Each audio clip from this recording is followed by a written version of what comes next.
So the Earbud U podcast, while fun to put together and fun to have people interview for, doesn't really run for free. All of this stuff costs money, from equipment to distribution, well, to basically everything. And while we're happy to now be a member of the Blueberry Network, we'd like you to check out something for us. Look, if you're thinking about engaging with podcasting either now or in the future, and you've been kind of stuck on a hosting company or you don't really understand what a hosting company does, Blueberry is for you. Look, there are a lot of podcast distribution companies out there, and they're going to make you a lot of promises.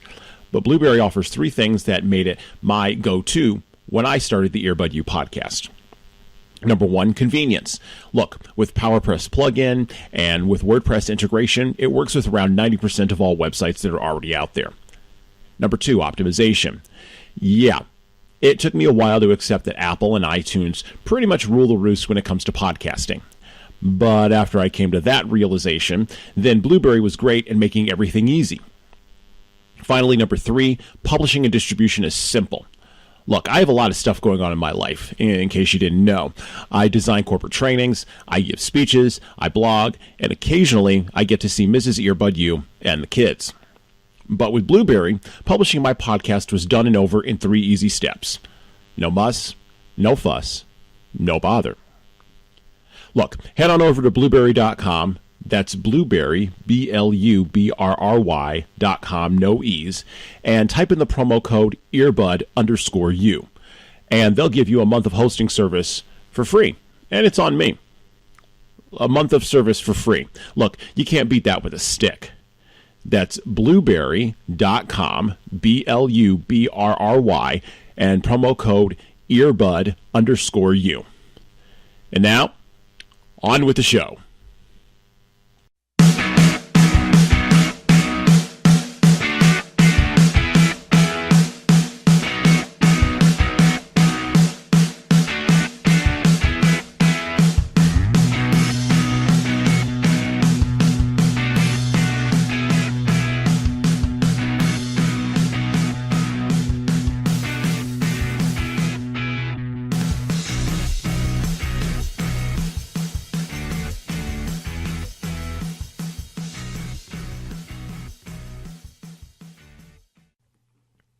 Time zones are tricky things to navigate. Think about it. First, we've got to do the math in our heads and figure out how far back or forward a person or an organization is, either behind us or ahead of us. Then, we've got to write that information down, and we've got to not forget it. And then, we've got to be sure to follow up on the day that we are supposed to talk, the day that we're supposed to interact, or the day that we're supposed to do business. Now, it's hard enough getting the guy down the street to show up for a meeting with you. But when we are working with a person or company in another time zone, the barrier of a few hours of difference, the lines and boundaries separating us, can seem insurmountable. Welcome to the show. This is Earbud U, Season 2, Episode number 4. Our guest today is Yvette Durazo, and she lives in another time zone. At least another time zone for me, anyway. She is bilingual, and she coaches and asks questions in 2 languages. We talk about lines and boundaries on this episode of Earbud U, and I think in our modern culture, we forget that lines are powerful. They demarcate, they separate. They serve to, as my sainted mother would say, provide fences that make good neighbors. But our world is in the process of changing, right? Boundaries and lines, time zones and fences don't matter much anymore when I can reach out and Skype with another person a half a world away. Or maybe lines do matter. Maybe they matter more now more than ever. Maybe there is a comfort in separating and being alone, in sort of taking yourself out of the noise and the maddening crowd. Look, the rise of mindfulness practices, meditation for executives, and there's an idea that's traversing its way around Twitter of building tiny houses. These are all testaments to the fact that modern human beings, contemporary people, are feeling crushed, crowded, jostled, and overwhelmed. Yeah, feeling like there's not enough lines. Yvette lives in San Diego. And whenever I visit New York City, or when I think about traveling or living in a large metropolitan area with my family and my wife, I often flash back to the crowded, dirty settings of films like Soylent Green or Blade Runner. Have we come much further than those dystopian future fantasies would suggest? I don't know. I don't have a good answer for that. But maybe Yvette does. Well then, that's it. Let's get into it. Hey there, everybody, and welcome to Earbud U, Season 2, Episode number 4. Get your knowledge on through your earbuds. Our special guest for our show today is Yvette Durazo, bilingual mediator and workplace coach. Yvette is a performance coach and an expert in relationship building sales, talent development, performance coaching, strategic conflict management, and owns a mediation firm, Unitive Consulting, which specializes in partnering with professionals and their organizations to develop the skills and perspective needed for leadership, human capital engagement, and business improvement. Yvette has a long and interesting history that we'll get into in a moment. She also has a deep and intimate understanding of the Hispanic culture, which is augmented by her ability to train, coach, and sell in 2 separate languages. Now, I can only really do well in one, and I do pretty badly in another, so you know that Yvette is going to bring it to this podcast. Welcome to Earbud U, Yvette. Oh, thank you for inviting me. Awesome. So for our listeners today, why don't you tell us, what is it that you, I gave a whole laundry list of things there, but what is it that you do exactly? Well, you already gave the overall academic definition of what I do, but basically what I do is that I work with professionals and business in engaging in culture and climate that is in a collaborative and positive competitive environment. That's basically what I do. Okay.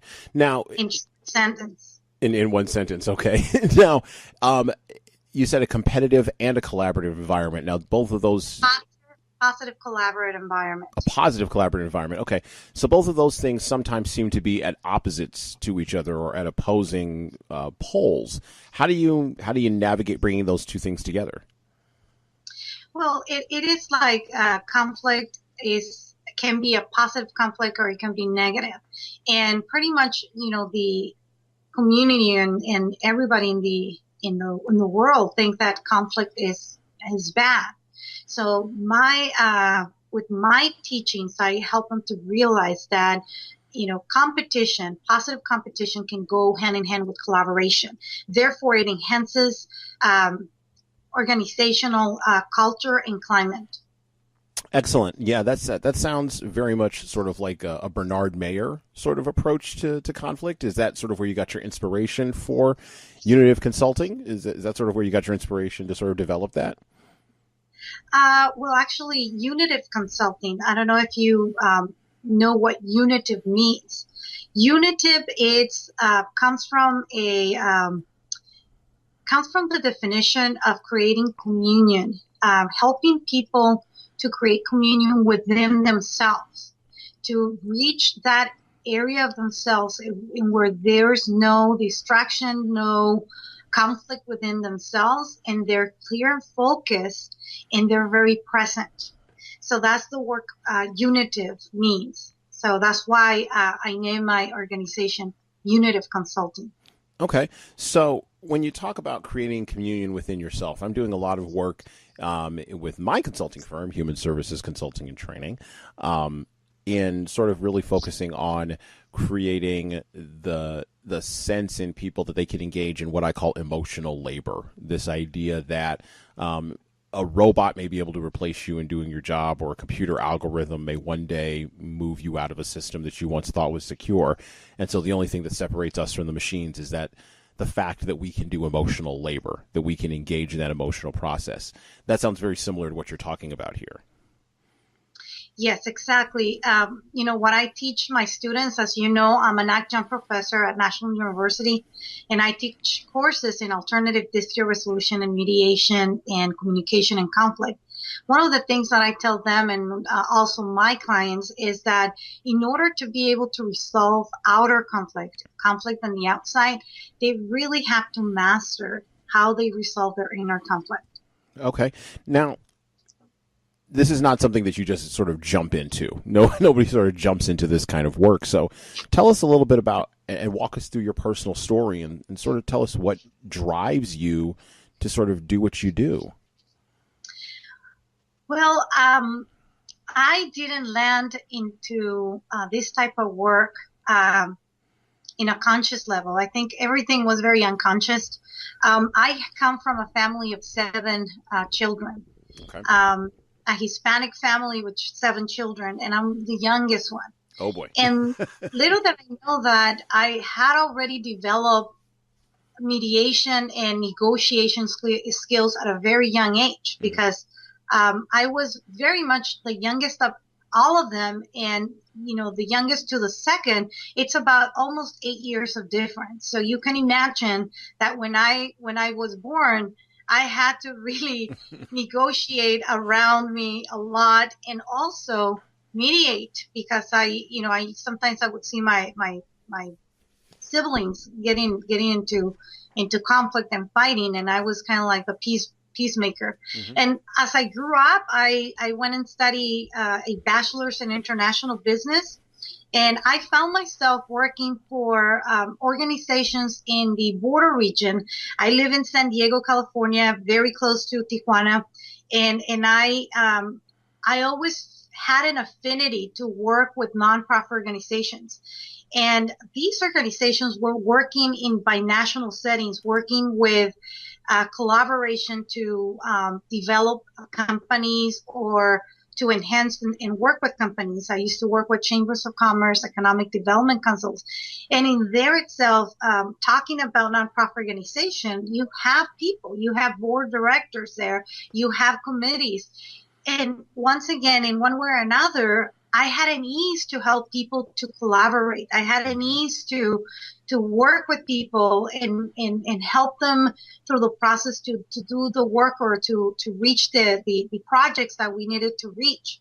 And in years past, and eventually I wanted to continue my education, and I was very firm that I was going to go into an MBA. A master's degree in MBA. Mm-hmm. And all of a sudden, a coworker of mine, he pointed me out to the master's degree in negotiation, conflict resolution, and peace building. Right. And it was love at sight. Immediately when I read what it was, I said, this is it. Mm-hmm. This is me.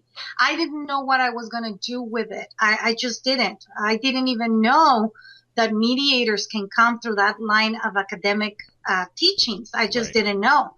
And intuitively, I kind of knew that I also wanted to learn and be a coach, because I personally went through a lot of transformation by utilizing coaching and ontological coaching. And all of a sudden, I had this idea that I had to go and study both. And I did. It was like doing a dual master's degree, because it was a lot of work. Yeah.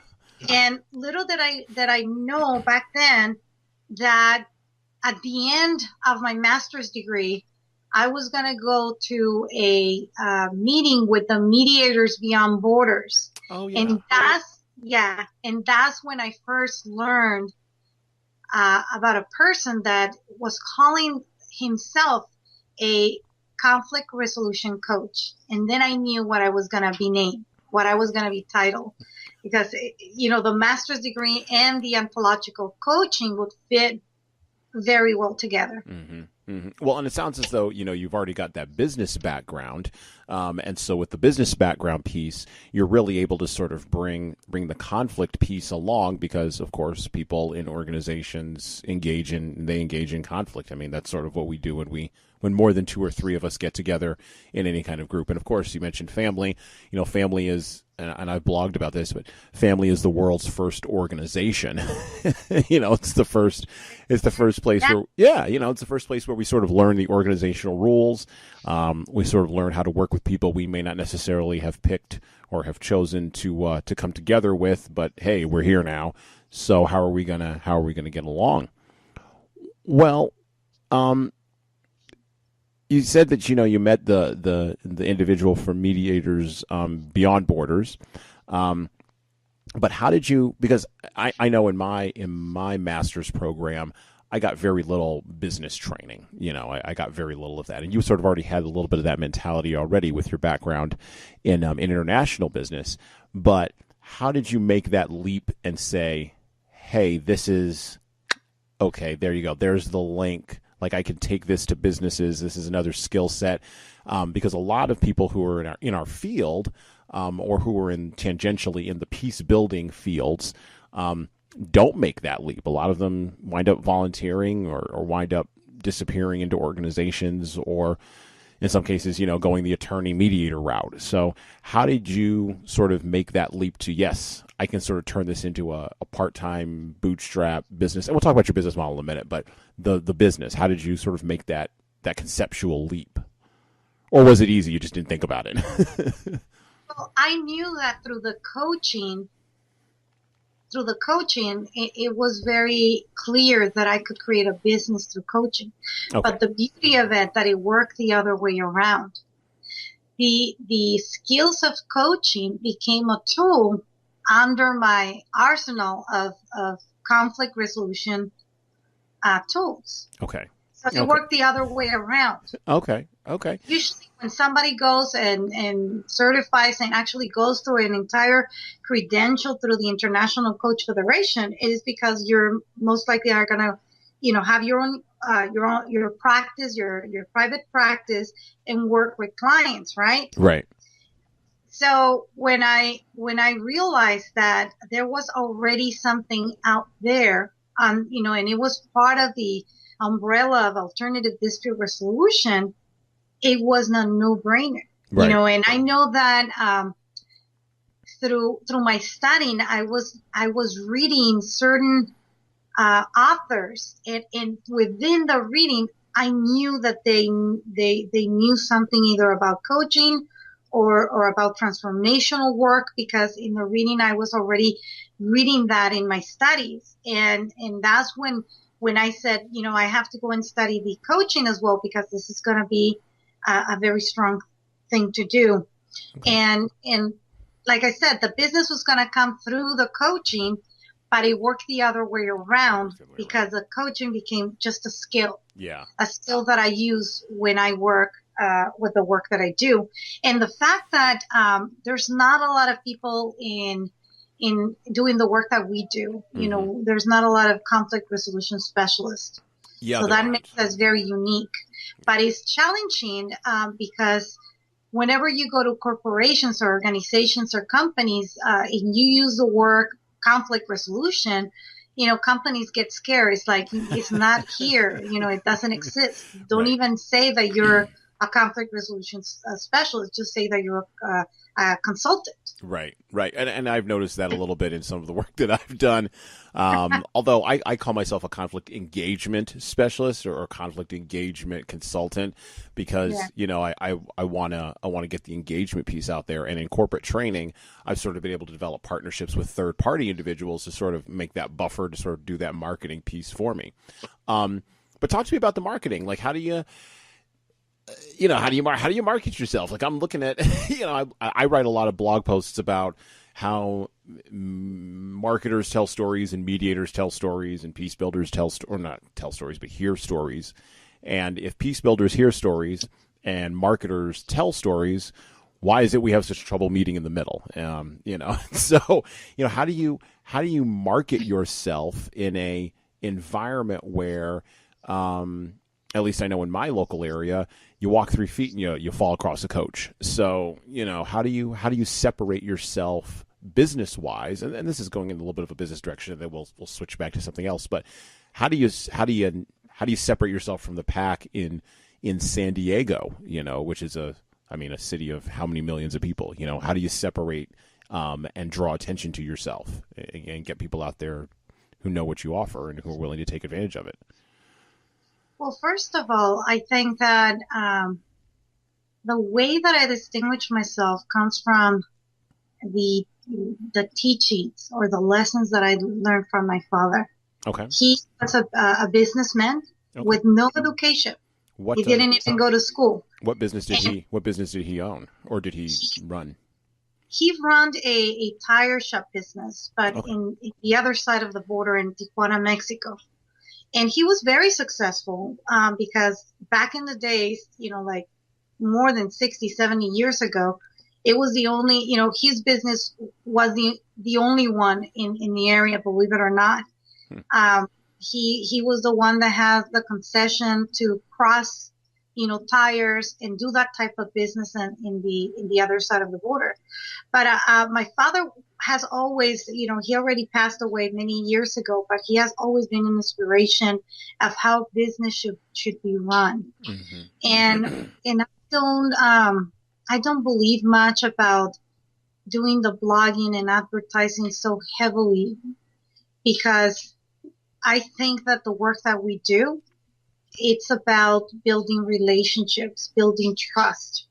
It is like a financial consultant, a realtor. You go to people that that you can trust for major things like that, major things. Who's going to take care of your money? Who's going to take care of, bringing you the home that you need? Right. The same thing with the work that we do. You really need to build relationships and build trust on people in order to generate, a connection of referrals. Mm-hmm. And that is not very easy to do, but nevertheless, it is the more authentic and more genuine. And unfortunately, the people that know how to work the internet and the media, they're pretty good about doing that, but probably they're not very good about doing the other work. And I'm the opposite. I'm very good at what I do, and I'm not saying to brag, but I'm very good at what I do because I prepare myself very well, and I even teach this subject. But I don't know how to do all the internet and webcast and all of these things. Right. Yeah. Well, and I do well. I would push back on you and just say because both. You're good. Well, I'm good at the social media and the content management piece and the digital marketing piece because from my perspective and from the way I've built my business, and this is just an opposing perspective there a little bit, because I do agree with you. First off, let's start off with where we agree. I absolutely agree with you that there's a trust deficit. There's not a knowledge deficit. There's not a talent deficit. There's a trust deficit. I actually wrote a blog post about this recently about how trust plus accountability equals quality. And we are in a quiet search, a quiet, desperate search. And I don't care whether you're an HR manager, or you're the president of the United States, you're in a quiet, desperate search for quality. And nobody ever says it out loud. No one really puts it that way. But we're looking for people who can be trustworthy. We're looking for people who can be accountable, particularly in a B2B context. And we're looking for people who can produce quality consistently over time. And the way I sort of built the core of human services consulting and training, and where this podcast comes out of, is with this idea that content is the oil of the internet. I mean, it's the crude that's underneath. It's going to just keep gushing and gushing and gushing. I read a lot of commentators who talk about content shock and how consumers are just overwhelmed with so many messages coming at them and there's so much noise. I disagree with that. I think consumers are really, really clever and savvy at pushing all that stuff to the side, because there's one voice that's never going to be overcome, and that's the voice of their children or their family. Like, you're never going to get past that voice, But I agree with you in the trust deficit piece. But I disagree with you, I think, in saying that the referrals come, but I think the blogging and the content creation piece actually creates I think a secondary way to build that trust as a thought leader and as an influencer, because writing does matter, even though we all say, well, no, we all lament sort of that, no one reads long form content anymore. No one's going to read 1,200 words. But then there's always the risk that someone might, right? And then you have to back up what you said there. And if you've written those 1,200 words, which is why I blog for ADR Times and a few other things, but if you've done that and someone comes back on you and says, hey, you said this, now you got to back that up, you should have no problem, right? Because, I mean, that's the whole core of conflict resolution. That's the whole ethical core of mediation. And so I would just say I've sort of found a different way of doing it, but I don't think that's any. I'm still chasing the referral the same way you are, you know. So okay. Well, you say that your father was an owner of a tire shop and a business owner there in his own right. And you said that he passed away a few years ago, and he showed you sort of how a business can be run. What was sort of the core lesson beyond just sort of maybe the referral or even the sort of trust building piece? But what was the core lesson that you took from there that you apply every day to your work with clients? I think the core lesson was to be grateful and have gratitude. Okay. And to see people with their potential. That's the way my father used to be with people. He used to always be very grateful to people, always giving the best service, and just seeing, the best in people. And the interesting thing is that I had to go and pay a lot of money to go to trainings to learn exactly what I had learned as I was growing up. Isn't that always the way? Well, it's because I was raised with my mother and my father, and they were very distinct. Right. They were very different people. So you're raised in the middle of both, and all of a sudden you tilt to one side thinking, oh, well, this is the way that I should be. And then all of a sudden you go through these learning, and then you figure it out that, wow, the business concept and model that my father had with no education was very good because he was very successful. And I think that the blessings came because of his way of being. Right. Well, isn't it sort of always the way that the old ways are sometimes the best, getting closer, sort of closing the loop on the whole trust idea, just the old school things of building trust, showing up every day, commitment, consistency, all that kind of stuff. Well, you talked about you talked about unitive consulting, and I want to do a deep dive into this idea of creating communion within yourself and being present focused. And I want to particularly go in the direction a little bit more of social justice in this piece, because you're a bilingual individual, and clearly, I'm sure you've been challenged in organizations to sort of coach folks around ideas of intercultural competency. And intercultural conflict competencies.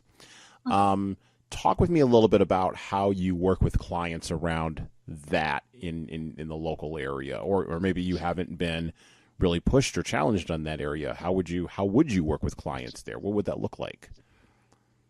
The way that I work with clients in that area is that I help them to really dismantle the meaning that they have of what culture is. Okay, now what do you mean when you say that? What do you mean when you say dismantle the meaning? Yeah, when people associate culture, they immediately create a barrier. You're different, and you're not like me, right? Mm-hmm. You're different, you're not like me, and that's the first groundwork that I help them do. And I go through a series of exercises and I get them engaged and involved to the point that they realize at the end that, we all are aiming for the same thing, mm-hmm. which is love and appreciation, which is respect. And it's getting them to that core essence of who we really are that helps to bring that barrier and those walls create. Because at the moment that we label something, there's a division. Mm-hmm. Yeah, I mean, there are lines everywhere, right? I mean, there's lines and boundaries everywhere. I mean, sort of, I think of lines sort of as, the old quip that, the shortest distance between 2 points is a straight line. I think of and I'm a film guy, as I've said before on this podcast, and sort of the shortest distance between 2 points is a person and his money, or a man and his money. Like, that's the shortest distance between 2 points. But there are lines. I mean, there's lines on maps, and there's lines in cultures, even internally in cultures, right? My mother, used to often say to me when I was a kid, good fences make good neighbors.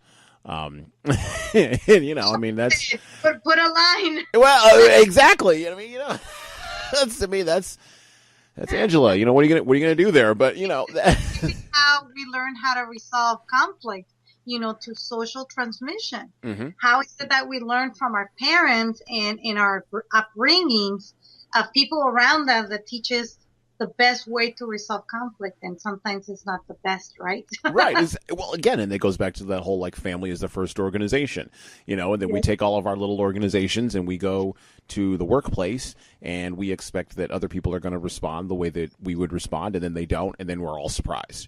We're all shocked.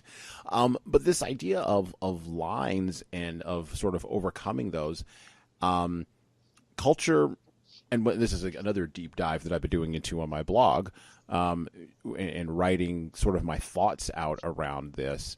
Culture and symbols have meaning. They have deep inherent meaning to people. And I'm not talking about food or language necessarily, or just customs, but I'm talking about those core things sort of touch at a deeper emotive level. How do you move people? Well, number one, not even how do you move people. How do you take clients up to the edge of seeing that, hey, everything that I thought was me is not really just about me alone. It's also about that other person. That's the self-awareness piece. So how do you take them all the way? Yeah, how do you take them all the way to that edge? You already said that. It's self-awareness. It's everything. It starts by creating awareness and deciphering their core beliefs and where they're coming from, and walk them through that process so that they can really see what the beliefs and values are, and then from that standpoint, see really if those are true. Okay. And once they realize that, those are beliefs that they grew up with, and probably they're not useful now in the present, in order either to get the outcomes that they want in their families or organizations or in relationships towards others, then is when the process opens up into either creating behavioral transformation or upgrading their skills. Okay. Now, do you find that people, because one of the struggles I have, and I'm sort of walking through my struggles with you right now in this interview. I don't know how we got there, but what the heck, we're going to follow it down that rabbit hole. So why don't you coach me, Yvette? Coach me. So, okay. So let's walk down this rabbit hole. So, one of the struggles that I have is sort of, does everybody want to be helped? Does everybody want to have that level of self-awareness? Because I think I see some people being really comfortable where they are. Like, they're really comfortable, and you can talk to them all day about skills, which is sort of where I approach it from. And you can sort of use that as a way to sort of wind into deeper meaning. But then you kind of get into, and I get into this with organizations, the whole idea of, is there a KPI that can be attached to this? Is there a measurement that can be attached to this? Can we show at the end of the day that by sitting through a 4-hour session with you that this outcome happened? And I can't, well, I can say that there's a positive benefit to that, and I can quantify that, and I've said that with clients before. Absolutely, you can quantify this. You can quantify this in watching your litigation go down. That's how you quantify it. That's one huge way. Watching your sales go up, watching your employee satisfaction go through the roof. And I think organizations know this, but they don't. People at the C-suite level and above, the VP level, the senior VP level, the president level, and the CEO level, how do you get them to self-awareness if you never get in the room with them? If you're constantly talking to the middle managers, but you never get to them, how do you really affect change? And does anybody change? Well, let's start with you, Jason. Have you already removed the barrier between your neighbor and the other neighbor? Oh yeah, I live in there's no fences in my neighborhood. We're not talking about physical fences. We're talking about mental fences. Right. Yes. I think so. I would say this. It's a process where I am dismantling them slowly, because it's one of those things where you pull out one fence post, and then you look up and you see, it's like being out on the range out west, right? You're out in San Diego, it's like being out in the range. Like, you see a mile of fence going off in the distance. You're like, oh my gosh. Oh, well, it's a little like the onion, right? You wrap the onion and you continue to having to wrap more and more the onion. Yeah, but you peel the onion, and eventually, you find out that it stinks and it makes you cry. Transformation sometimes is painful because you don't want to let go of something that you already know and is familiar to you. Right. People are afraid of transformation. They're afraid of the unknown. And when they don't know, they don't want to walk that path. And if they're going to walk it, they need to have somebody to help them walk through that process by, creating huge rapport with people. Right. And I think that is, important in the work that we do. Mm-hmm. And going back to you, and you talk about going down to the rabbit hole, whatever blockage that we have within ourselves, it are the blockages that we create outside of ourselves. Okay. And if I go out into the business community thinking that I have those barriers, guess what? I'm never going to be wrong. I'm always going to be right. Yeah. So it is a self-challenge and a self-prophecy that if I don't do my internal work,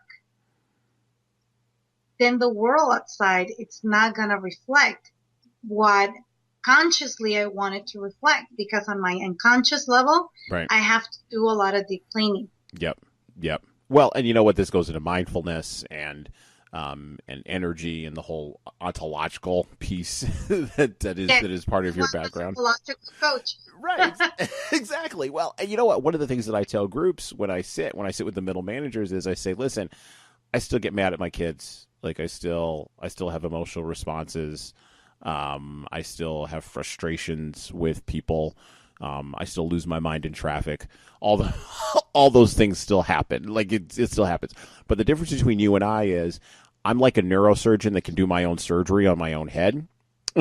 And so I will watch myself screw up, and I will know that there are all these things that I could be doing to fix this, but I might not choose to do any of them. Or, I might choose in the moment to suddenly switch and go do something else. Or I might decide to let the moment play out and go back and apologize later. Now, I tend not to, favor those, but I have used all of those because of the knowledge that I have of how deeply embedded my own fences are, to get back to push the analogy or push the metaphor further here, how deeply embedded my fences are and how long it takes to sort of pull those things up.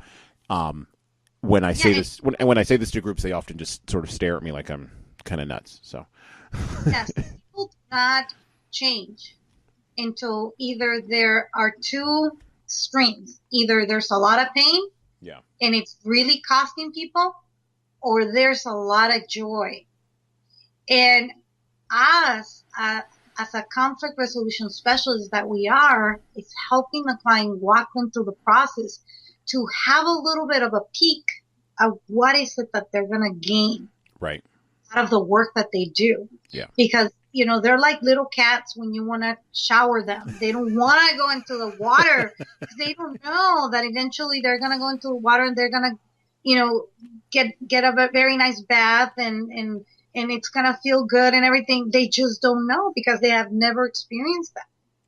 But if you give them a peek and you help them to see through the window, and help them to see what what they can gain, I think that it goes hand in hand to help them go through the whole process. Right. That's when we really have to be in the moment and be very present to people. Right. And you did mention, being present focused. It's very difficult, obviously, to talk about the past when you're present focused. But obviously, the past influences the present, and sort of the other way you're going to get that is by really focusing on that. One last piece, and then we'll move in a different direction. But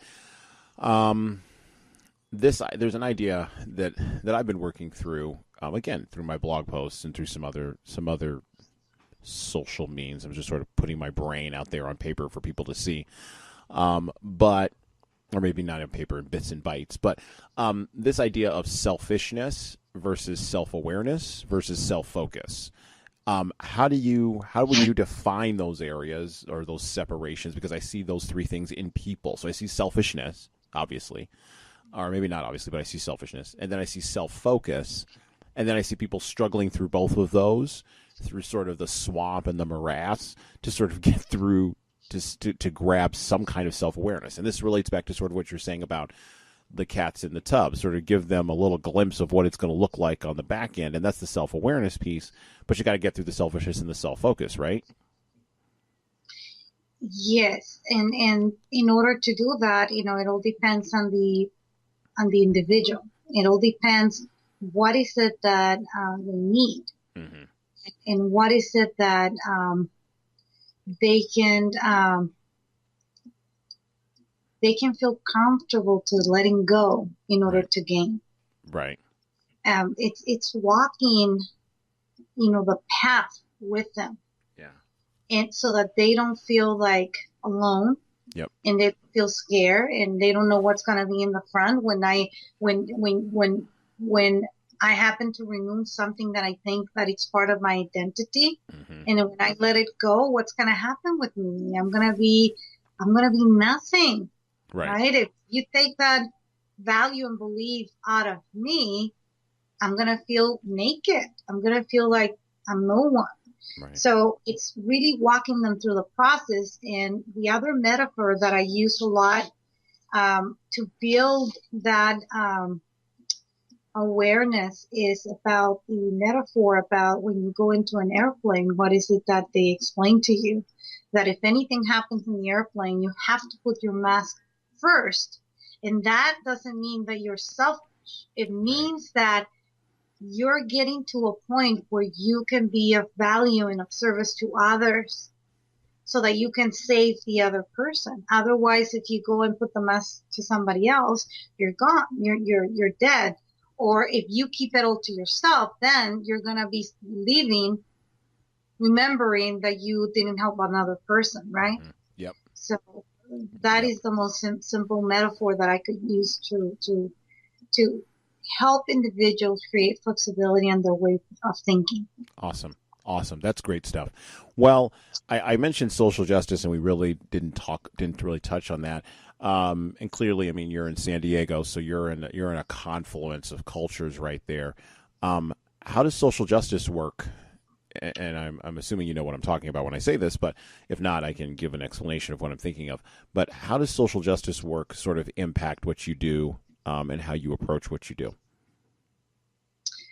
In here in San Diego, and with the work that I do, I don't get much involved with the area of social justice. Okay. My area of expertise, it's more in working with the professional, mm-hmm. in working with the businesses, and especially nowadays that business need to be fortified in order for the business to do well. And I feel like I'm a big contributor to the economy if I help that business do well, if I help partnerships do well. Because sometimes, in partnerships, people go in and they do a legal agreement, but they don't know themselves whenever they go into conflict, how is it that they react? And when they go through that process and they react very differently, that's when partnership dissolve and mm-hmm. companies go away and people get unemployed. So I feel like I'm a great contributor to helping build this economy, and you as well. with the work that we do, because we're really helping people to get along well. We're helping people to engage in creating, what I said, collaborative and positive competition among people in order to do well. Well, this is all great stuff. I think in our work, it's sort of the nature and the underpinnings of our work, right? I mean, the underpinnings of mediation comes out of this idea of restorative justice, and is a parallel to that. And it also comes out of, of course, theological and psychological and sociological underpinnings and things like that. And in a world and in a country where we're having arguments about what the nature and culture, getting back to that, what the nature and culture of America should be moving forward. And maybe I'm just a big thinker. Maybe that's part of the other piece. I think big thoughts, but the work that we do as peace builders, I definitely, and you talk about sort of businesses, I'm sort of getting involved more with the startup culture.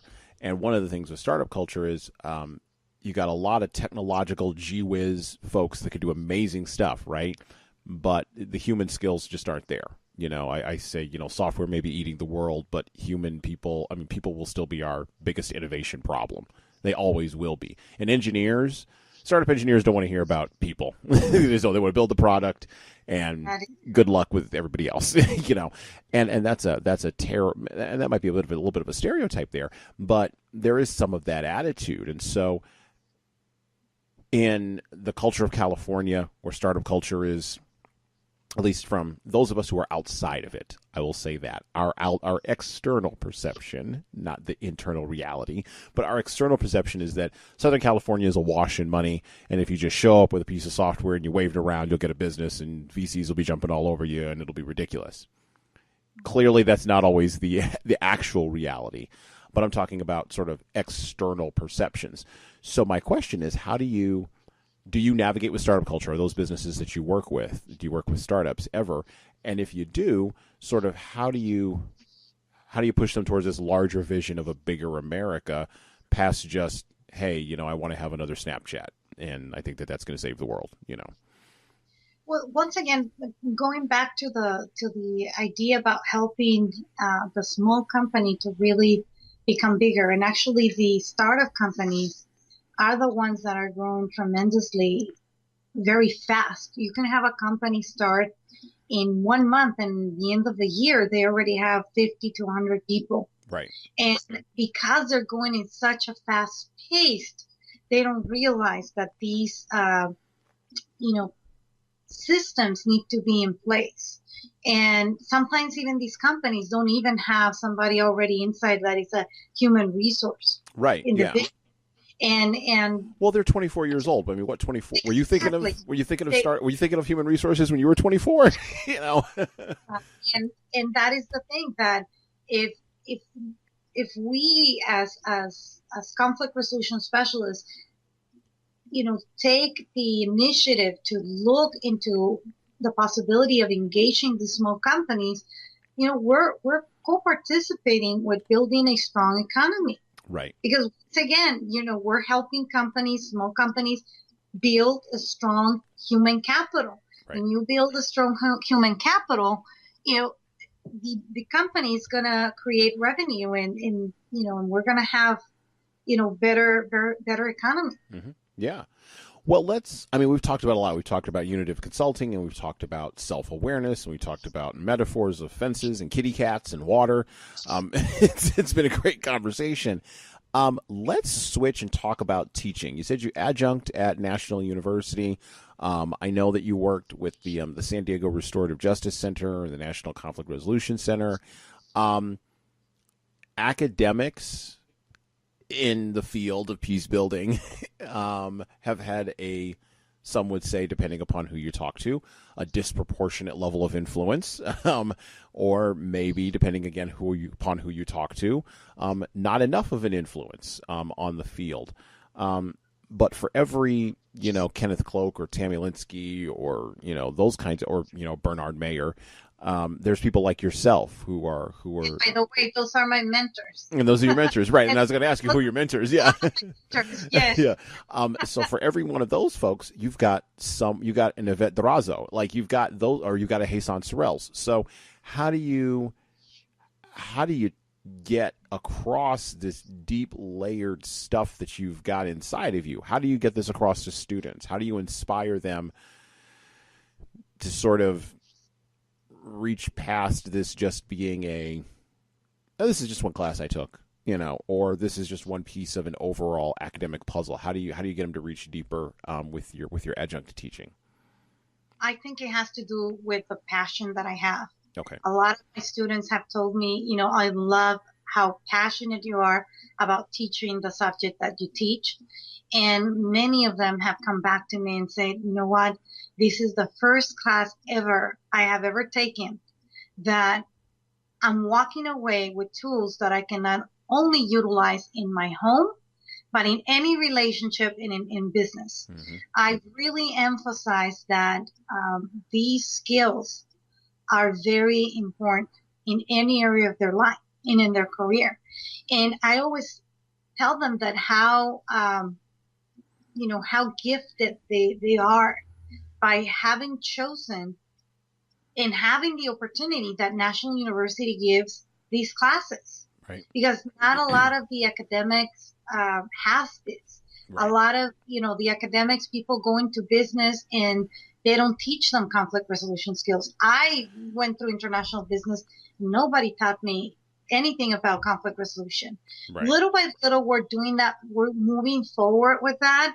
And I think that the workplace partnerships that are in the communities are realizing that the human capital people are lacking that skill. Mm-hmm. And I can perceive that eventually we're going to be very busy because,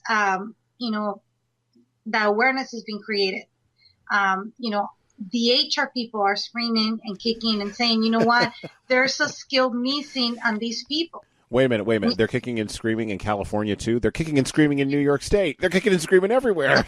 Yeah, because they know that they're getting, employees and they're not skilled. Some of them are aware of what is needed, and some of them, they don't even know. They just know that there's something that it's not happening in the academia, and they're bringing in people into the workforce, and something's happening that they're not getting along. Well, now, wait a minute. Do you see this as and I've done a deep dive into this because I do a lot of workplace stuff. I look at this lack as sort of a natural outgrowth of the Industrial Revolution and sort of the hangover that we're all still in right now as we transition from a business world that's ruled by an Industrial Revolution mindset, and an Industrial Revolution set of ideas that basically say human beings are widgets. Let's just pay the widget to produce more widgets and then get them out of here. Or it is him probably because it's gendered, but, get her or him out of there. As we switch from that, you talked about startup culture. As we switch to that move fast, break things, you got to be creative. Who really cares if it works the first time? We'll just launch and then reiterate, and then launch and then reiterate again. Is that the disconnect that you see happening in the business world? Because that's what I see happening in New York State, where I'm at. I see there's a lot of manufacturing clients that I have who are struggling with their folks to transition them to a world where to close the loop again, you might be replaced by a computer or an algorithm or a robot. And then what separates you from that? It's the emotional. I focus on the emotional labor piece, but is that something that you see happening out there in California? I think that what I have experienced is that companies and professionals that come and seek me to work with them, they're starting to see a transition in the workplace. Mm-hmm. They're starting to see that it is not a power-based culture. It's starting to shift in a way that it's more of interest-based. People nowadays with having the internet and being so bombarded with so much information, Mm-hmm. it raises the level of consciousness to be more, how do you say, more awakened. Mm-hmm. You know, you don't have people that are like widgets. You pay them and they go home and they're in a union, Right. and they feel safe. They know that the world is very, you know, volatile and is Mm-hmm. constantly changing. Right. And they see it through their eyes every time that they turn off the computer, and all these things will bombard them. Mm-hmm. And that raises by nature of the technology, the level of consciousness. And I think that people nowadays are not resigning only to power-based cultures in companies. Right. Right. Yeah, I would agree. So I would that agree. happens, you know, there's turmoil. There's Right. turmoil because they don't want that type of structure. They don't want that type of management. And managers now, I think that they're having more difficulty, and they're trying to figure out which skill or what is it that I have to do in order to manage people better. Right. Right. Well, I could talk with you all day about this, Yvette, but we've got to close. So, what do you have, or not? Sorry, what do you have? What would you like to promote today, if anything, for our listeners? In what, like in anything that I do, or Yeah, if you got anything upcoming, you got a book, you got a blog post coming up, you're going to be speaking somewhere, you're going to be wandering the country, talking to people and straightening people out. Like, what have you got? What have you got coming up? Coming up here. well, right now, you know, I have a monthly workshop that I call the Wabi Sabi of Conflict Resolution Readiness, Okay. and it is about teaching the underneath skills of what makes a good conflict resolver. Okay. You know, it's not in an academic way, you know, that I teach at national universities, and then I combine a little bit of what I know how to teach, but it's more the core basis of, you know, what really makes an individual a good conflict resolver. Awesome. And I have had very good feedback, and I'm going to start the module session, the module sessions in June or July. I'm going to start them, so that's going to be coming up. And you know, if anybody that is listening to me would like me to come over to their business and do some public speaking, or right in the South Bay area, because I don't like traveling a lot. You know, who would want to travel if you live in San Diego? Yeah, it was 63 today, and we were all very happy in upstate New York. Well, I don't want to brag about the temperature Yeah, here. let's not. Let's you Yes. you keep it. You talk about culture. That's the line. Yeah, yeah. So yeah, if I could be of value of service, you know, I'm available at I don't know if you're gonna put the information, but it's I am. unityconsulting.com, and they can look me up in the website. Awesome. Thank you so much for inviting me over. Absolutely, Yvette. Well, thank you for being here on Earbud U. We had a great conversation, and we look forward to seeing more from you. So thank you very much. You're welcome. Thank you.